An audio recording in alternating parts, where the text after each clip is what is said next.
I'm going to bring Tom Housenick on. Tom, you'll laugh about this. So, Tom, Jeff, and I are looking to go to a Phillies game together. And he texts me back and he goes, I have tickets for the Flyers that night. You want to go to both games? I'm like, they still play? I just, didn't realize that people still go to games down for the Flyers. You're welcome to come too, Tom. Come on, Tom, join us. I don't need the torture, thanks. Look at that. He just turns us down. I understand. He doesn't really want to hang out with you, Jeff. He's a baseball snob. What can I tell you? Tom Housenick of the Morning Call, how excited are you for real games to start for you earlier next week for the opening day for the big leagues later next week? Well, if the weather's going to cooperate, I'm really excited. But right now, 45 and sideways rain, I'm not real thrilled. That's such a Philadelphia response. I know. We're getting next right after that. I understand. No, I'm ready to move on to get outside a lot more and just see baseball. And again, I can't imagine, even these guys, they've had a short spring training. They're ready to just get going. For those who are healthy, I'm sure fans are ready to start thinking about what can go right or wrong with the Phillies this year. Yeah, well, as somebody that this is their job, to watch not only the Phillies, but the guys that are coming up in the organization, as you're watching these games, what are you most looking at to say this is promising, and what are you most concerned about? Well, the good news is that what I thought about Bryson Stott last year has not changed. He looked like a guy who was just buying his time to be in a major league uniform real soon. And obviously this spring he hasn't disappointed, and he's kind of leaving the Phillies with a hard decision. Well, as much as, Alec Boehm's struggles have continued, has made it a tough decision. But Stott, he just looks like a player. He's unfazed by the fact that they just, started throwing him at third base. The kid can play wherever you want him to. Again, I hope we're not, revisiting Scott Kingery here. Thank you. I get afraid every time somebody tells me in the Phillies organization that you can play everywhere, because they will. And again, what they did to Scott Kingery has put him in the position he's in. Labor him aside, the kid, when he was at AAA, there was no question he was a major league player. The problem was he was their everyday second baseman in waiting, and everything but that transpired. So it's been a real spiral for him. But right now, Stott is a tough mentally, and he's a player, and he can hit.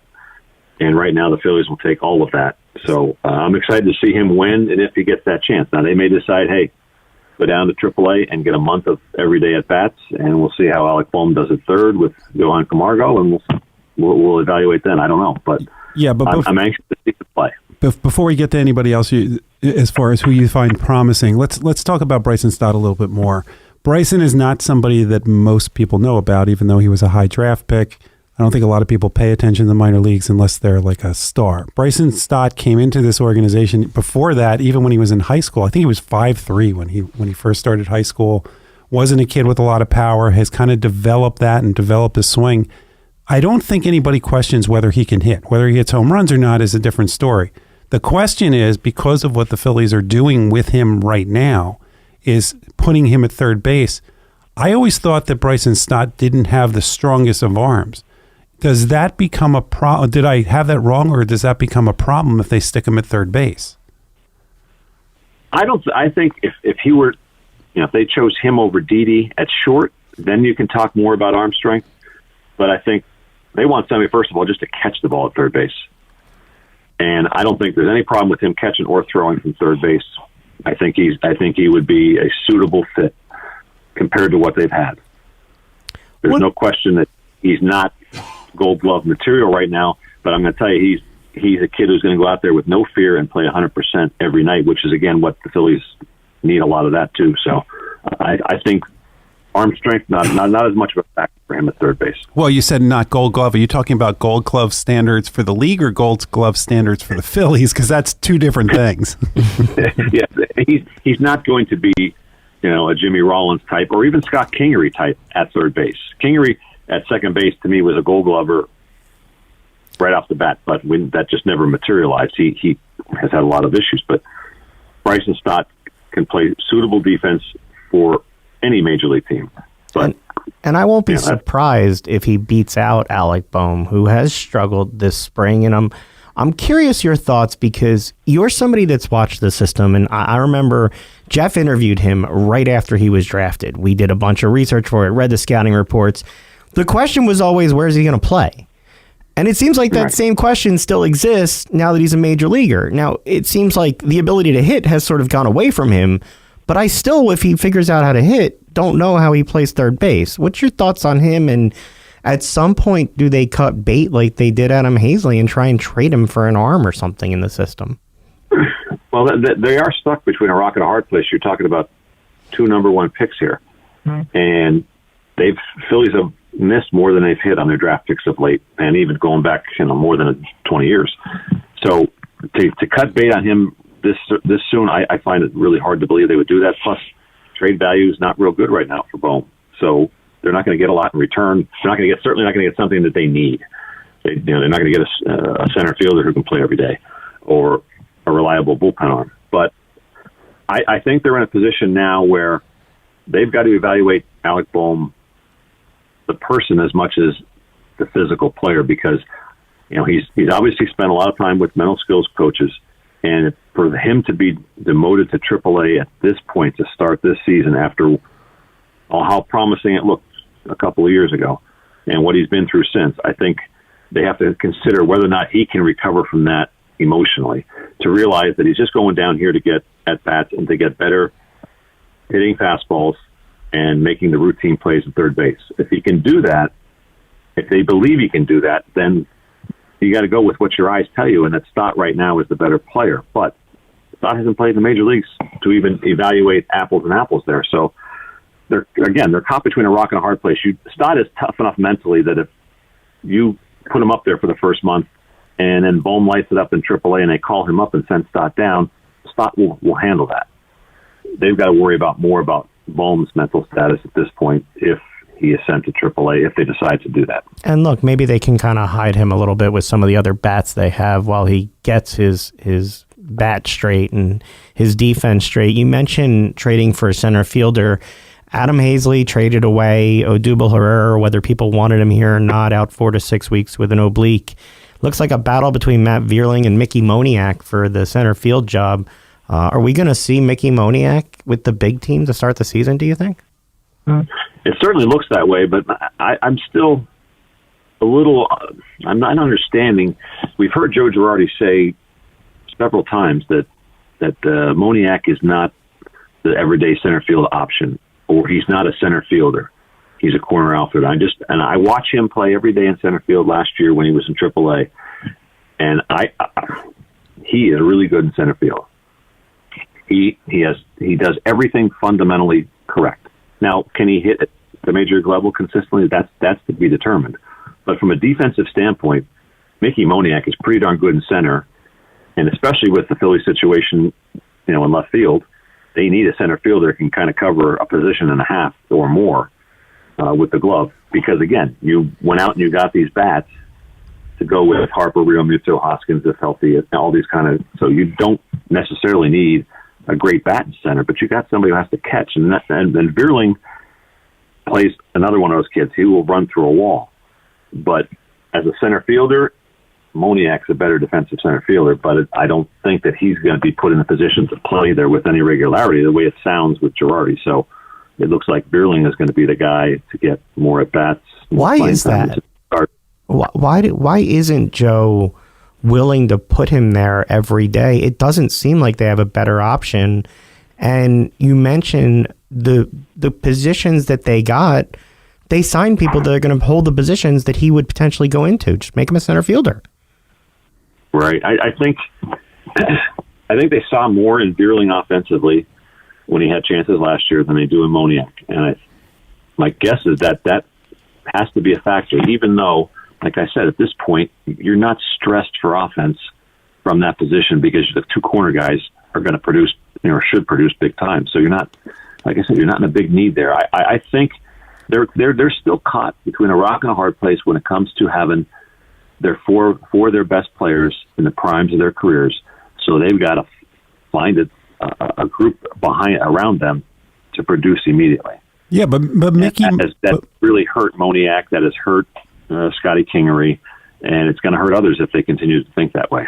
Yeah, I believe. But Mickey Moniak he's not going to hurt anybody. He's going to bat ninth in this lineup.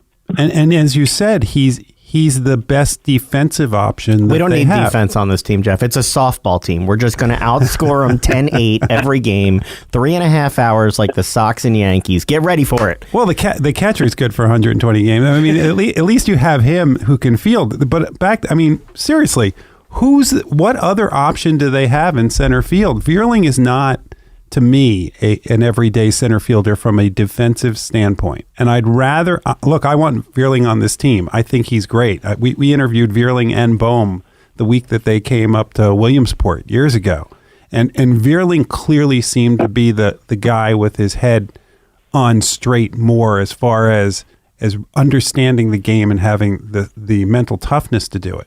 I want him up here, but I don't understand why Mickey Moniak, who was a first-round pick at one point, who finally is showing something in this spring training and seems to have figured it out, which I want to ask you about in a minute, but why not put the guy who's a better defensive player in the lineup every day to start the season when you know he's going to be batting 8th or 9th?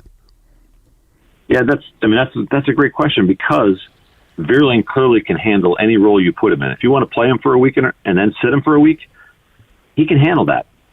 But Moniak, with all the yo-yoing he did last year, there was no way that you were going to truly see what he can do offensively in the major leagues. If they give him that legitimate chance for this first month of April, which every team is going to be behind the 8 ball with the way things have gone with spring training and the whole thing that worked out with the players' contracts and everything else, everybody's going to have a wacky April. The Phillies have to realize that within their division, they're not going to lose the division in April, especially with the fact that Freddie Freeman's not playing in Atlanta anymore.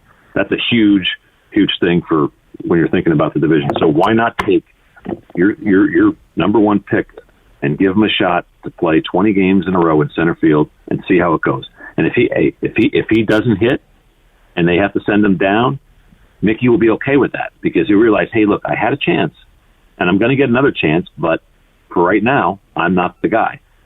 Or he may work out. But I think if you just keep yo-yoing him, sit him on the bench, play him, pinch hit once a week, that they're going to eventually lose him in that way too, like things have gone with Kingery.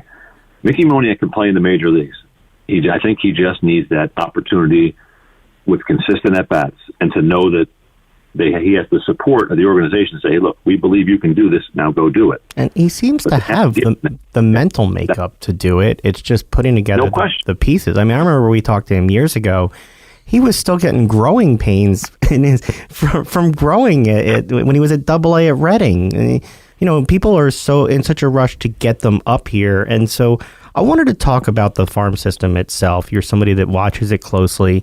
So we're having you on. I go to MLB.com to check, where does the farm system rank? They have the Phillies at 26 this year and say that it's slid down in rankings over the years, but not to say it's devoid of high-end talent. We've talked about Moniak and Stott. I'll throw a couple other names out there. I'll throw 2 arms, and I'll let Jeff throw a couple other guys. Tell me about Mick Abel and Andrew Painter. Well, if things go the way they expect them to when they break camp, it looks like the Phillies are going to take a different approach than what they've done recently, in particular with those 2 guys. Take their time. There's no reason to rush the minute anybody shows a sign of being good or hot to start racing them through the system. That's not the best approach. You have to be patient with these, especially with pitchers.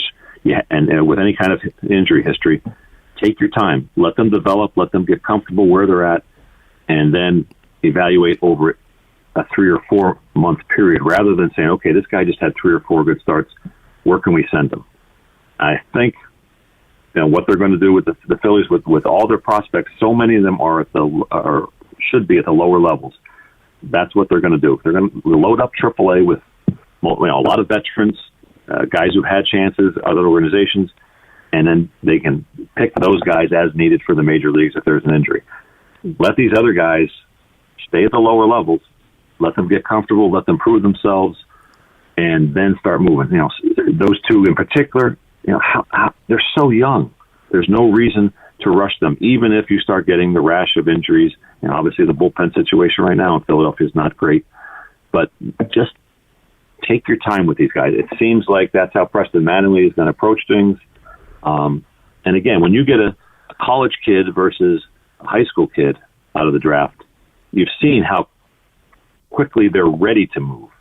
Now, whether you liked Adam Hazley or not, college kid. Scotty Kingery, college kid. They're going to move quicker. With the high school kids, especially with pitchers, there's so much for them to learn. It's such a huge adjustment. Nick Abel's 20. What's the hurry? They've got other guys, 22, 23, who have a lot of promise. Even if you're desperate at the major league level, don't reach down and start pulling these guys up fast. Now, Francisco Morales, a young guy in his own right who was in the minors last year. I mean, he may get a chance sooner than others because they've converted him to a closer situation, and the situation with the Phillies bullpen with the injuries, he may get grabbed early and go up. But otherwise, you got him in a new role. You've switched him from a starting pitcher who can throw 95 to a guy who can be a back-end guy throwing 98, 99. Let him figure out that he's just going to be a two-pitch pitcher, and he's going to be pitching one inning and be able to let it fly. Let him start in Reading and build up some confidence before you start, racing him through. I think they're going to show more patience with some of these prospects who are young, who don't have a lot of major pro experience. I hope that's the case. To me, the most interesting minor league story is where did the two best prospects that I like to watch are Marchand and O'Hoppe. What are they going to do with these two guys? Are they going to have them both at AAA, or are they going to say to one of them, go down to Reading because it's better that you play every day? I think O'Hoppe is a kid who's going to be in Reading and just play 6 days a week. He was another one of him and a couple other guys last year. They were all over the place just to try and get at bats. And for the few games he was in AAA, he looked pretty good, and he clearly has the body and the makeup to be able to be an everyday catcher. But again, he's 22, 23. Let him start in AA, which I think that's what's going to happen. And once Marchand gets healthy, he can come to AAA and catch there 5-6 days a week. That way, you're getting the best possible look at those two guys to know who is progressing and who is not, or who may be ready to help in the major leagues should an injury occur. I like Logan a lot. I think he's got a good bat. He's got a great head on his shoulders. He's one of those guys who really studies the game, but he studies and looks at the numbers and all these things at the right times. It's not right after one at bat before he goes up to bat again, or after a game he's not sweating over the 4 at bats he just had. He just has a great approach mentally to the game. He's shown a lot of physical tools. I think him starting at AA, and even if he hits the cover off the ball in AA, let him just play there 2 months and then evaluate things. Give Marchand a chance to get back and get healthy and get playing regularly. All right. I'm hoping that's going to be the case. We'll see. Here's the big question. Every year we start out, we have 5 starting pitchers. One of those people is going to have something happen that, unfortunately, where they're going to be out for a couple weeks, hopefully not longer, but it could happen.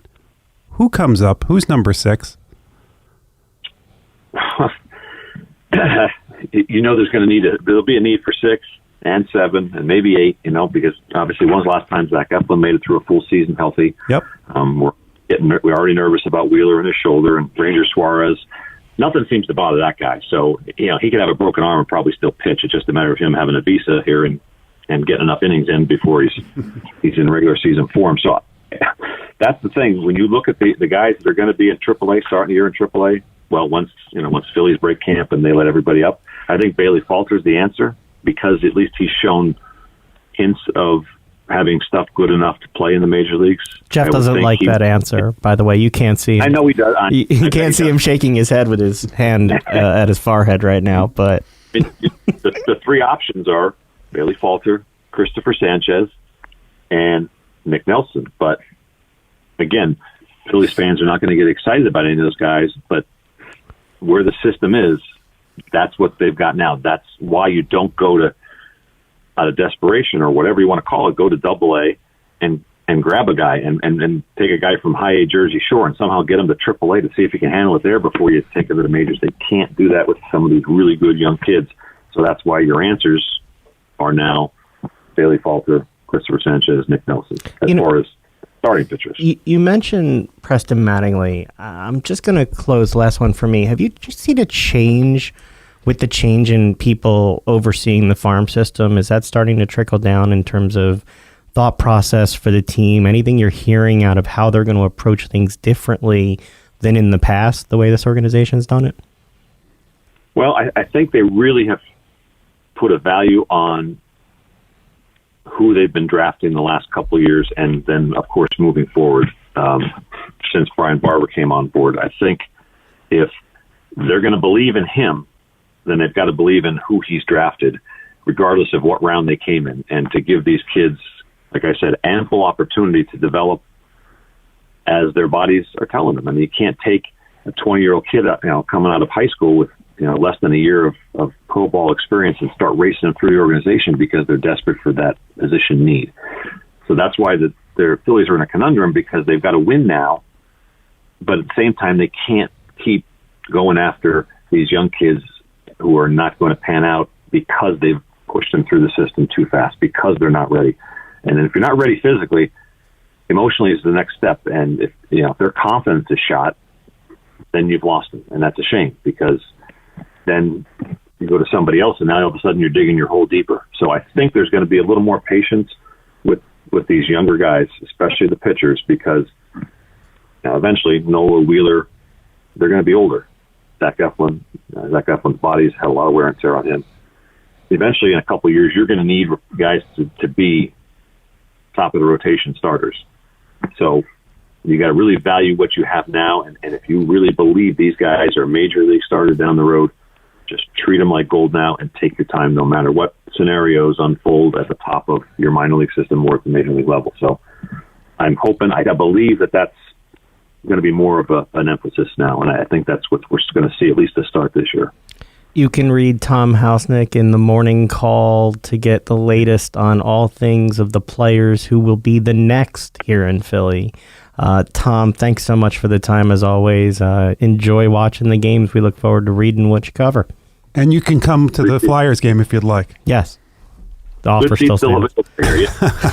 Lots of seats available, good, bad. They're all over the place.